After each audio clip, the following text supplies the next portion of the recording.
Well, hello and welcome, good friends, to another episode of Escaping the Dull with Cindy. I'm sitting in the garden today. I did not want to sit indoors. I know that means there'll be even more background sounds, but hopefully there'll be lovely garden sounds because I can hear the birds everywhere. You have, if you're watching a video podcast, you will be seeing a small view of just a tiny corner of the garden, but you can see there's lots of light. If you will excuse me, I am going to start getting my laptop open and ready because I have finished writing 2 blogs, Escaping the Dull with Cindy and one for Blue Garden Cottage.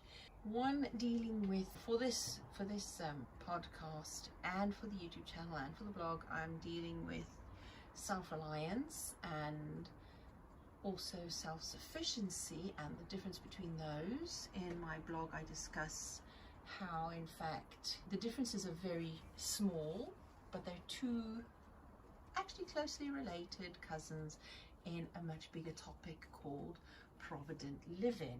That sounds like a complicated topic. We have to call it a name like that, but Provident Living, it seems a bit like somebody's trying to sound intelligent, but no, it's a topic. Oh, that's a good start. Hang on. Oh, there we go. I've got it. See, I wasn't as organized as I was hoping. Well, I'm not going to spill all the beans. I'm not going to tell you exactly what Provident Living is, but as an overview, I think just a summary would be about managing and using whatever resources we have, whether it be finances, material goods, skills, whatever, is using all of those in every aspect of our lives. Like I was talking about actually in the last podcast about holistic managing of home, life, everything, holistic self-reliance. I would love to have had somebody to natter with so that we could just have a conversation between 2 people about our ideas about Provident Living, how that fits into what I do as a suburban homesteader, particularly in the UK council house homesteader, because I live in social housing and I'm very fortunate to live in a council house, council being our local authority. There are housing associations around. Oh, there's a little house sparrow. See, this is the problem of being in that garden. I'm distracted momentarily by the wonderful wildlife that visit. Little house sparrow gathering nesting materials from my unused hanging baskets. And it just demonstrates how even in nature, the critters are naturally geared to self-reliance and self-sufficiency, to gather what they need when they need it and use it wisely, and to find the best, healthiest sources of nesting, of food, of shelter. So even in nature there are patterns of self-reliance and self-sufficiency and provident living, using what they have wisely in the moment. And even in nature are there critters that store away for the seasons and store away for the winter. Oh, can you hear that? It's a little house sparrow hopping along the veranda roof above me. It's so cute. You're gonna have all sorts of sounds. Oh my goodness. I just love sitting out in the garden.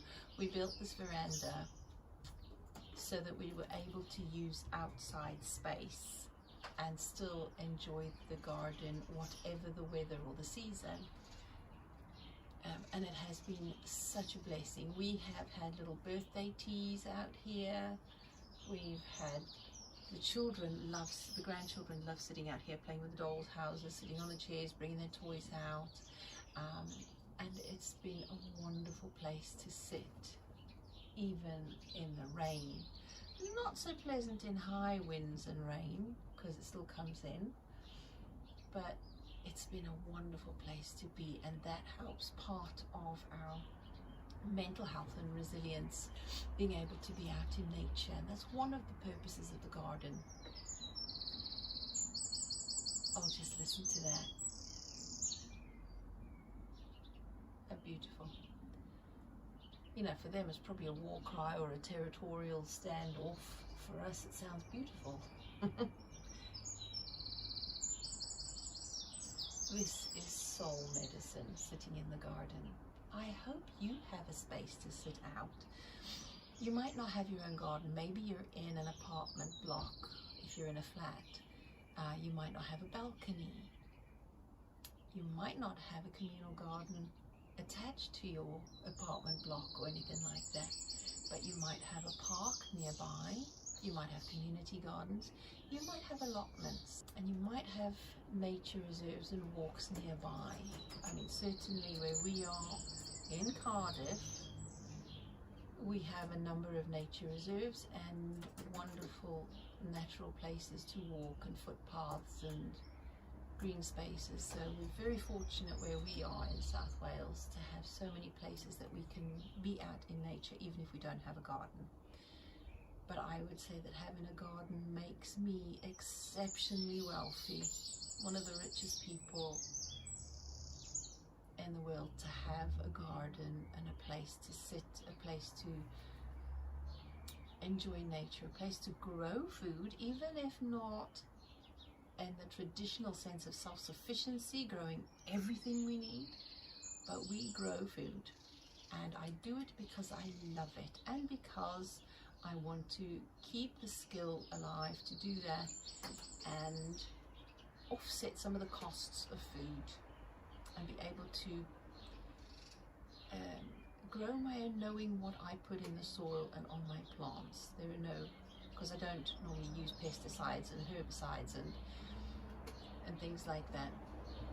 If you're watching the video, you can see my garden beds, the large raised beds covered by construction netting to protect them from butterflies and the like. Even though I love the butterflies, they can have the other plants, but they're not having the veggies. And then I still get to enjoy the butterflies. So yeah, that's some of the reasons that I garden. My grandchildren absolutely come alive in the garden, and it wears them out. Actually, they sleep better when they've been out in the garden during the day. During the summer, we also have the tub. There's a big construction tub thing that I bring out into the garden, put in some fire bricks for them to sit on, like chairs, in the water, and they sit in there like a little plunge pool in the summer, which is so much fun. And I tie sheets to the tops of the apple trees in the circle for some shade for them, and it's a little magical wonderland. The children absolutely love it. And last year, hubby and I we actually used it ourselves to sit in on a hot day under the shade of the sheets in this tub and just chill, to natter and chill in the cool of a little tiny little plunge pool. He had his legs one way and I had mine the other way. It's like a very short bathtub, but deeper. So it was fun. It was funny as well. The benefits of having a garden, so good for all parts of self-reliance and self-sufficiency and mental health. Indeed, Provident Living. And as I mentioned in the last podcast actually, and I think in the video, I'm not sure, I can't remember, I'm going to have to go through them and read them again, but I think I mentioned I was looking to change the name of the channel, podcast and blog, because escaping to me is such a negative mindset, it's such a scarcity mindset word, and I want it to be something more positive, because indeed, as I said before, it's wrong to think of escaping a system that has essentially looked after us for a good number of years, where we were unable to work until I have found this means of making a living. And I don't want to be ungrateful. Oh my, that's loud. I don't want to look a gift horse in the mouth. I want to be grateful for the blessings and the opportunity to be able to find work that I can do and gain our financial self-reliance back.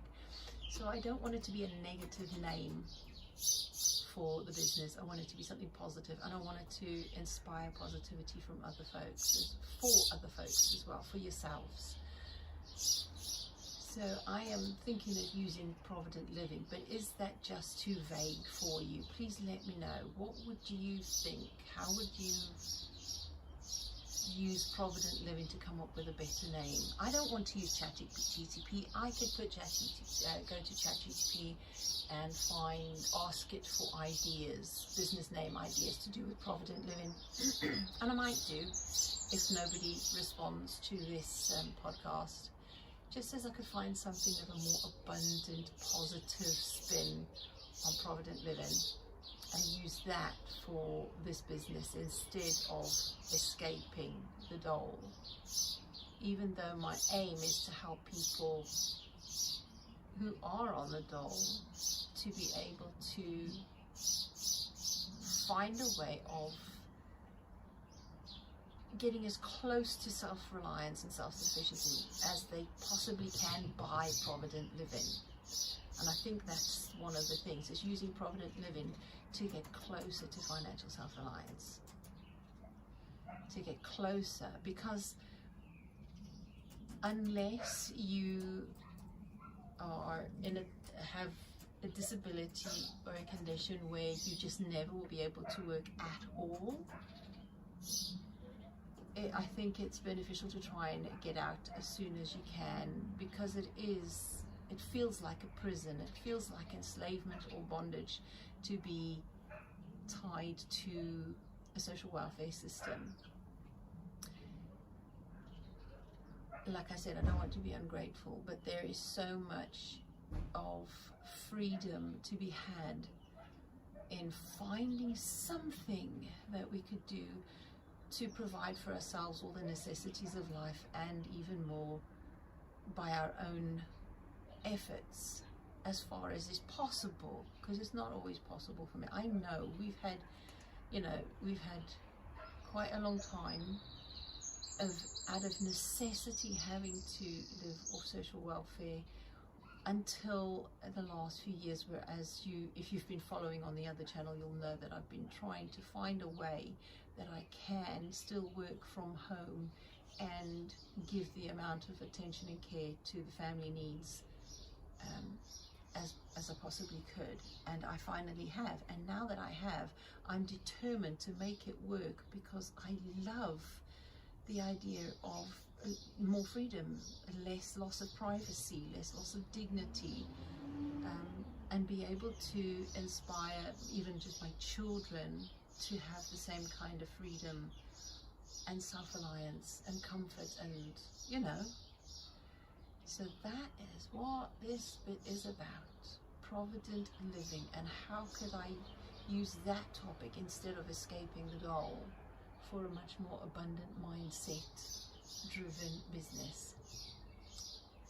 That's where we're going with this one. What kind of things do you do that fall into the category of Provident Living? If you've had a chance to look at my blog, you can have a look on there. There's a few little topics in there I discussed that might help with thinking about that. If I've missed any, I would love to hear from you. If there are any topics in Provident Living that you would like me to cover, just as much as anything else, with self-reliance and self-sufficiency being close cousins in that broader topic. If there's anything else in there you'd like me to cover, please let me know. As far as the self-sufficiency side of growing your own and preserving your own and that kind of thing, that I cover in the homesteading channel and blog, and I'll put a link to that as well in the description, as always, in the bio, or whatever it's called, between the different platforms. So if you'd like to check that out, and of course my book, Escaping the Dole to Blue Garden Cottage, that one as well gives a lot more of a background and the history of how I came to this point where I am now. I look forward as well, as far as financial self-reliance goes, to redo my very first book called My Shoestring House, which I took out of print because I was not happy with the publishers. It was the very first attempt at self-publishing through a vanity publisher. We learn from our mistakes. I shall never do that again. I have found a different way of doing it, and until I can afford to outsource and pay others to prepare and upload and get my books up and sold for me, until then I'm doing it myself in a much better and more effective way. And I'm still working on books and courses, so those will come in the future, and I'll let you know as soon as I've got them done. For now, I think we've been going on long enough. I don't want to take any more of your precious time, which you could spend on enjoying your processes of provident living. So, yeah, and I think I am going to upload these while it's uploading. I am going to scroll Pinterest to keep inspiring. Actually, I'll be going in a minute to collect little one from nursery, but I'll spend a few minutes on Pinterest just inspiring myself more. And when we get back, I shall probably, if it's not raining yet, because it's dry at the moment, although everything is wet, it's not raining. It looks like it wants to. So I am going to get some of the garlic planted out. A bit late for them, but who cares? They're going out. Oh, I do hope you have a wonderful day and a wonderful week or so until I speak to you again, probably a month. I would love to do more frequent podcasts. If I can get this system of how I do things going properly, then I will work towards one a fortnight at least. Oh, lovely.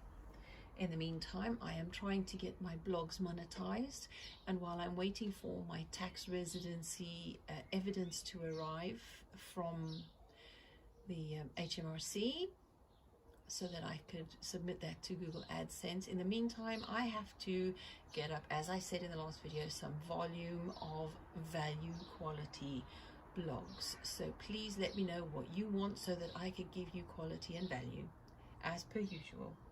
Don't forget, your responses really do help both the podcast, the blog, and the YouTube channels and everything. So your interaction is so valuable and vital and definitely appreciated. Take care, folks. I'll speak to you again soon. Bye-bye.